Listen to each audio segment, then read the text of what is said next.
ओम अष्टाशीतितमः सर्गः 88वां सर्ग। इला और बुध का एक दूसरे को देखना तथा बुध का उन सब स्त्रियों को किंपुरुषी नाम देकर पर्वत पर रहने के लिए आदेश देना। श्रीराम की कही हुई इल के चरित्र से संबंध रखने वाली उस कथा को सुनकर लक्ष्मण और भरत दोनों ही बड़े विस्मित हुए। एक उन दोनों भाइयों ने हाथ जोड़कर श्रीराम से महामना राजा इल के स्त्री पुरुष भाव के विस्तृत वृतांत के विषय में पुनः पूछा। 2 प्रभु, राजा इल स्त्री होकर तो बड़ी दुर्गति में पड़ गए होंगे। उन्होंने वो समय कैसे बिताया, और जब वे पुरुष रूप में रहते थे तब किस वृत्ति का आश्रय लेते थे। 3 लक्ष्मण और भरत का वह कौतूहलपूर्ण वचन सुनकर श्रीरामचंद्र जी ने राजा इल के वृतांत को जैसा वह उपलब्ध था उसी रूप में पुनः सुनाना आरंभ किया। 4 तदनंतर उस प्रथम मास में ही इला त्रिभुवन सुंदरी नारी होकर वन में विचरने लगी। जो पहले उसके चरण सेवक थे वे भी स्त्री रूप में परिणत हो गए थे। उन्हीं स्त्रियों से घिरी हुई लोकसुंदरी कमललोचना इला वृक्षों, झाड़ियों और लताओं से भरे हुए एक वन में शीघ्र प्रवेश करके पैदल ही सब ओर घूमने लगी। 5-6 उस समय सारे वाहनों को सब ओर छोड़कर इला विस्तृत पर्वतमालाओं के मध्य भाग में भ्रमण करने लगी। 7 उस वन प्रांत में पर्वत के पास ही एक सुंदर सरोवर था जिसमें नाना प्रकार के पक्षी कलरव कर रहे थे। 8 उस सरोवर में सोमपुत्र बुध तपस्या करते थे, जो अपने तेजस्वी शरीर से उदित हुए पूर्ण चंद्रमा के समान प्रकाशित हो रहे थे। इला ने उन्हें देखा। 9 ये सरोवर उस सीमा से बाहर था जहां तक के प्राणी भगवान शिव के आदेश से स्त्री रूप हो गए थे, इसीलिए बुध को स्त्रीत्व की प्राप्ति नहीं हुई थी। वे जल के भीतर तीव्र तपस्या में संलग्न थे।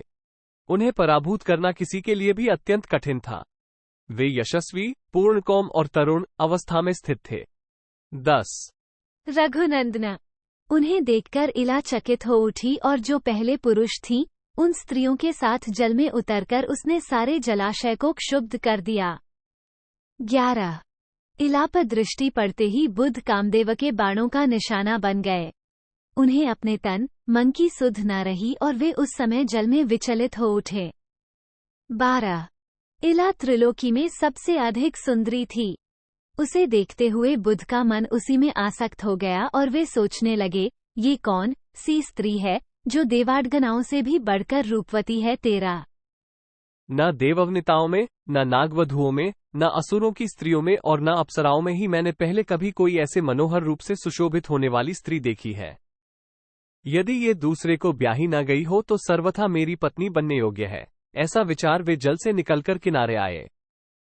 15 फिर आश्रम में पहुंचकर उन धर्मात्मा ने पूर्वोक्त सभी सुंदरियों को आवाज देकर बुलाया और उन सबने आकर उन्हें प्रणाम किया। 16 तब धर्मात्मा बुध ने उन सब स्त्रियों से पूछा, ये लोकसुंदरी नारी किसकी पत्नी है और किस लिए यहाँ आई है?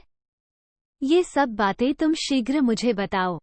17 बुध के मुख से निकला हुआ वह शुभवचन मधुर पदावली से युक्त तथा मीठा था। उसे सुनकर उन सब स्त्रियों ने मधुर वाणी में कहा। 18 ब्रह्म, ये सुंदरी हमारी सदा की स्वामिनी है। इसका कोई पति नहीं है।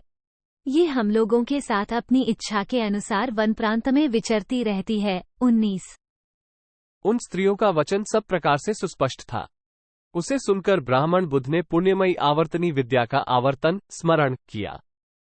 20 उस राजा के विषय की सारी बातें यथार्थ रूप से जानकर मुनिव बुध ने उन सभी स्त्रियों से कहा, तुम सब लोग किन्पुरुषी किन्नरी होकर पर्वत के किनारे रहोगी।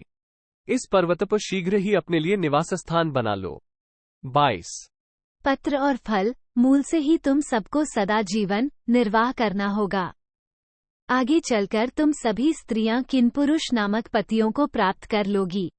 23 किन्पुरुषी नाम से प्रसिद्ध हुई वे स्त्रियां सोमपुत्र बुध की उपर्युक्त बात सुनकर उस पर्वत पर रहने लगीं। उन स्त्रियों की संख्या बहुत अधिक थी। 24 इत्यार्षे श्रीमद् रामायणे वाल्मीकि आदिकाव्ये उत्तरकांडे अष्टाशीतितमः सर्गः 88। इस प्रकार श्री वाल्मीकि निर्मित आश्रामायण आदिकाव्य के उत्तरकांड में 88वां सर्ग पूरा हुआ। 88